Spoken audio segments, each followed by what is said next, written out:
Hey, y'all, pray you're having a blessed day. Okay, amen. Somebody, we back here looking at these books, y'all, and Bo is getting ready to get up out of here. Okay, he about to go, y'all. He has been sold. He gonna start his own little family, his own little herd. Yep. And he is so friendly, y'all. He remind you of Winston. Yep. That Winston big boy. Yep. He come up to you and want you to rub on him and all that stuff, but yeah, so we not gonna eat him. He's not gonna be ate, but he's gonna be somebody's buck. Yeah. Okay. And he the first one of his mama.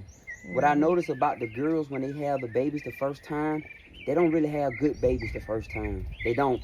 You give them a second time, they have better babies. There's nutmeg. Yeah, there's baby. nutmeg babies. So he a good boy. Don't get me wrong. I know what his genetics is. He nice size. But for me, like I'm ahead of the game a little bit. If you just getting started, that's a perfect buck for you to get started with. But for me, I've been in it a little while, so I'm trying to really enhance. So I'm just really like watching to try to see what I can add back to it, man. Ace of Spades, and then I'm gonna pull one of these boys up out of here, and they're gonna be my boar buck. My goal gonna be to put the boars on the Savannahs and the Savannahs on the boars. Ultimately, we're gonna have a boar Savannah line, y'all. The boars bring the size. The Savannah do too, but the boars get bigger, man. And they have, you know, the Savannahs do too, but what the Savannahs are, the white ones, they're hardier. Number one, they heat resistant because they got white fur and black skin underneath. And they're a hardier goat than Savannahs. So I'm working with the Savannah Boar Cross right now to see what we get.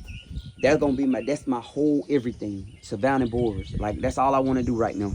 Out of all my research, I'm thinking that's where I want to go. Now, I may bring some Alpine in, a dairy goat. I put my meat goat on a dairy goat and see how that go. That'll be my next adventure. Pick up me some dairy goats and bring them on with them bigger bags. I always remember a goat that produce a lot of milk gonna raise big giant babies. So if you get a goat that produce a lot of milk, put a meat goat like a Savannah on them or a Bora on them, and they'll produce big old giant babies because she got all that meat. She got all that milk. Yeah, so that's my next thing. Once I get this situated, to pick up me a little small herd of maybe Alpine, Lamanchas, somebody that get them big old bags of milk, and then put my Savannah on them and see how they turn out. Yeah, but right now we just working with what we got. Yep. Well, Bo, That's a good goat. Yeah, that's going to another family. Yeah, for the price, and him, the guy who getting them, he got Alpines. Yeah, he got all Alpines. They're gonna make some nice babies.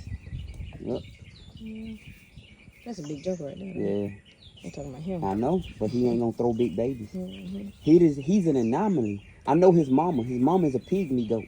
So regardless of how big that goat is, I always remember, just because a goat or an animal or a human big don't mean they're gonna throw big babies. Yeah. So he big, but I know his genetics, and I know at the end of the day he gonna be throwing them little bitty weird, little smaller babies. Yeah, he ain't worth the money you put in him. Yeah, the money you gonna have to put in him, he ain't worth. You might well keep one of them white ones back there before you keep him. He's gonna make a lot of good meat though. Look at him. Everybody eating good, man. Keep the feeder fed, full, and let everybody eat well. All right, Bo, we'll get up, boy. I pray y'all have a blessed rest of the day. Okay.